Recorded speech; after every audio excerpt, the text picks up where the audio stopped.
আসসালামু আলাইকুম, this is Rabu from Rabu's dream world.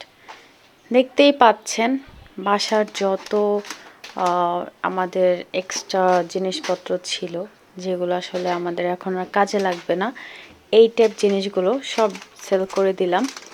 এটা খুব ইম্পর্টেন্ট কিছু না, বাট এটা আমরা ছোটোবেলায় করতাম এবং যখন এরকম ভাঙাড়ি বিক্রি করে যে টাকাটা পেতাম, সেটা দিয়ে ম্যাক্সিমাম টাইমে আমরা আইসক্রিম খেতাম অথবা চকলেট সামথিং এরকম কিছু কিনে খেতাম। এবং সেই দিনগুলো আসলে মনে রাখার জন্যই এই ভিডিওটা করেছি।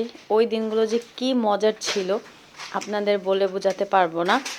আব্দুল্লাহ কি করো? আব্দুল্লাহ তাকাও, কি করো তুমি? খেলা করো? এগুলো কি বিক্রি করে দিবা?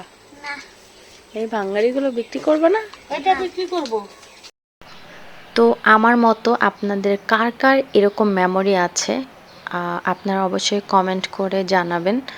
যেহেতু আমাদের বাড়িতে আমরা কেউই থাকি না, সো প্রতিটা জিনিসেই মেমোরি ধরে রাখার জন্যই আমার এই ছোট্ট ভিডিওটি। সবাই ভালো থাকবেন, টিল দেন আল্লাহ হাফেজ।